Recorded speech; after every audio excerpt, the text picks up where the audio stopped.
Occasionally I find myself in a situation where someone I've recently met invites me to have coffee or tea, which is kind of a friendly, hey, I'd like to get to know you more gesture. Everything's fine when there turns out to be a good synergy and connection, but I could use some advice on when there isn't. And I'm sure this will come up in dating too. Example, a man I've crossed paths with several times in my dance community suggested going for coffee, saying his intention was not la drague, a romantic interest, but that he's fascinated by people in general and was just interested in knowing me better. Okay, I felt I didn't know him well enough to know if it was a yes or a no, so I decided to be open and see. We met today and went to a place to eat. It was a running monologue. Oh, from him, right? By about 15 minutes in, little me was not enjoying herself at all. There was no mutual connection. She was fidgeting and wishing she could leave and do something she enjoyed. Big me had planned an exit strategy because in the past I found it hard to leave situations like this. I told him I would have to be going at a certain time, giving us a total of 1 hour and 15 minutes of hell. Still, the remaining hour was not fun, but I felt unable to cut it shorter than an hour, which seemed like a polite amount of time. I feel like I'm being a fake staying and talking when I don't really want to feel it, when I'm not really feeling it. And I don't want to go further or deeper with the person, but I don't know how to graciously end the meeting, even though I desperately want to. I really need to figure out how to do this because otherwise I end up letting my energy be drained, hanging out with people I don't want to be with. Little me is fed up that I'm doing this. I am getting better, but I really don't want to be one of those kinds of people who just tolerates conversations. There is a I don't want to hurt their feelings thing going on for sure, and it prevents me from bowing out sooner. I'd love some insights and practical strategies to help me take action for little me. Thank you. This is such a great question. Okay. There is no way to get through life without disappointing people. Just like there's no way to get through life without pain. And people like this control people like you who don't want to hurt people's feelings. They attract people who they can manipulate and control, and they suck their fucking energy. That's what happens, okay?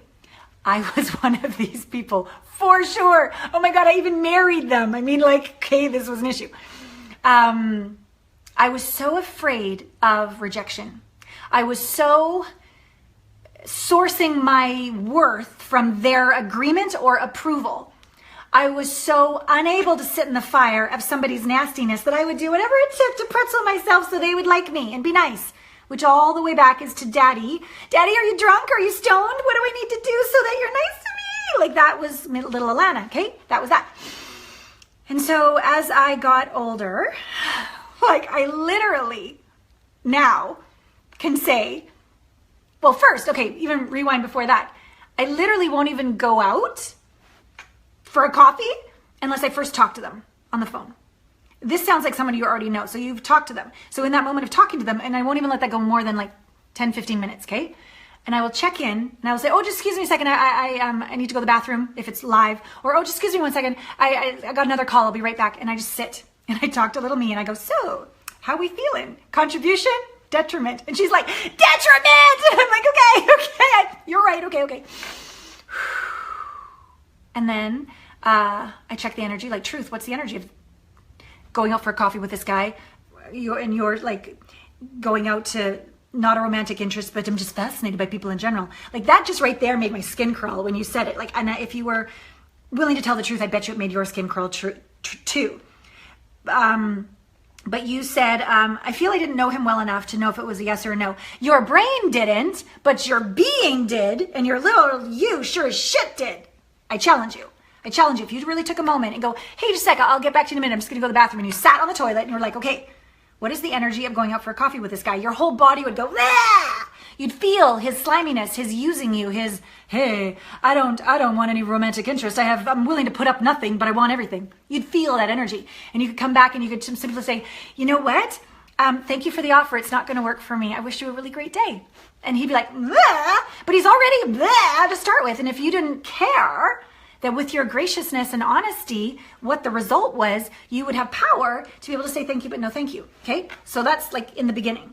Let's say, fine, you didn't do that step. Now we're actually at the coffee date and you're 15 minutes in and little you was having no fun at all. I'm at the point now, and I've even done this with interviews. I'll tell you about a story about an interview in a minute, where I made a mistake. I wasn't present. I said, oh, maybe it's not going to be so bad. Whatever I tried to talk myself into, I've literally stopped the conversation and said, excuse me. And then sandwich. Thank you so much for asking me out for a coffee. Middle of the sandwich.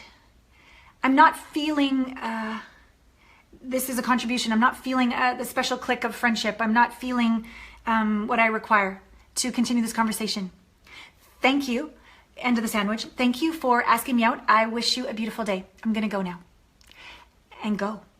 And he's going to do this energy to you. And you say, hoi-ya, okay?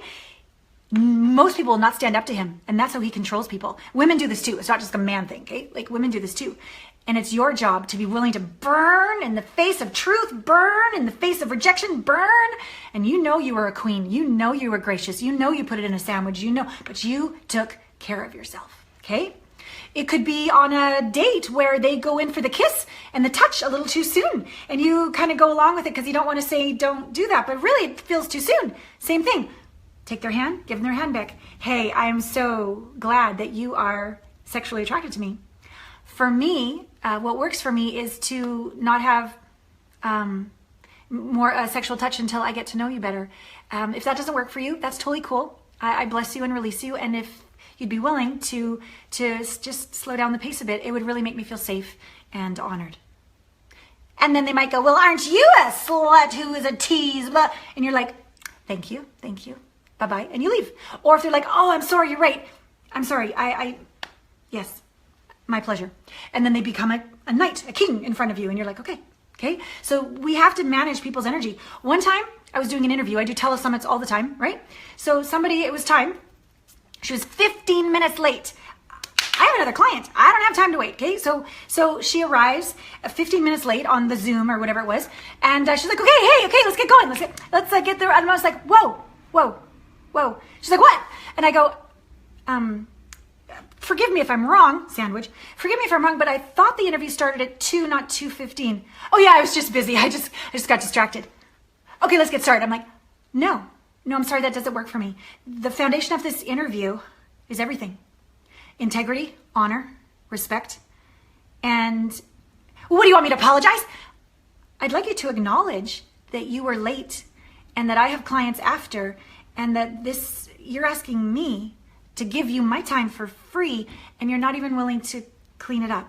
What I'd like is for you to make up for the damage done and just be honest and vulnerable with me. She was like totally triggered. She's like, she goes, this is exactly an issue that's going on in my marriage right now. And then she just started to cry and the whole kind of thing. And I just breathed. She goes, I'm sorry. I do this all the time. I'm not organized. And you're the first person that's ever been willing to say something to me. Most of the time people just ditch me. She goes, I'm sorry. I go, thank you. And then she goes, can we get started? I'm like, when you make up for the damage done. And she's like, oh. And I'm like, she goes, well, I don't know what that means. I go, learn from this. What can we learn from this? Integrate the lesson. What could you have done differently to be on time for not just me, but for everyone else in your life? What's going on that you're so spinning, that you haven't put into place, that if you put into place would allow you to have ease and a solid foundation of professionalism and also peace within you? And again, more tears. She's like, I don't like to say no. I don't know. And I go, okay, good. So it was kind of like a coaching session. And then we started the interview and I was authentic on the interview. And I brought up that this happened as a lesson, a teaching lesson. Because I'm willing to be wrong. I'm willing to fall down. I'm willing to be vulnerable. You know me, I'm not perfect. And I own it and I grow and I teach what I've learned. And that's how I do it. So that's what the interview turned into. Never heard from her again. I think I changed her life. And it was my willingness to sit there in that moment of discomfort 15 minutes into the date, Sachiko, and go, you know what? This isn't working for me. So you could, through pissing him off, be the invitation for him to grow up. He may never grow up, ever. But he might actually sit with that after being pissed off for a long time and go, you know what? I do that. Okay?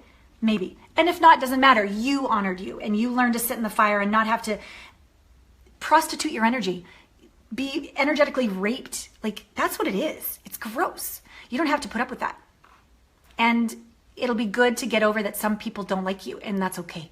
Right? Learn to be a bitch and not care. Be a fucking... I hope you like me, right? And I said to you last time, it's okay if at some point during this course you hate me. I still love you because I'm here to be the best coach I can be and trigger what's in the way of you having everything you desire. So I'm okay with that. A long time I wasn't okay with that. And as soon as I'm okay with people hating me, And I still ask my staff to take all the hate mail and delete it so I don't see most of it, because it still hurts my feelings. Little you doesn't like it at all. I don't like it, right? I still get palpitations and stuff when I get horrible hate mail. But in general, I'm protected from that. But in general, I'm like, okay, sit in the fire, breathe. We are triggering somebody who, this is a gift. We are gifting them. This is how they're responding. Got it. Okay. It's okay. Keep going. Heart open, right?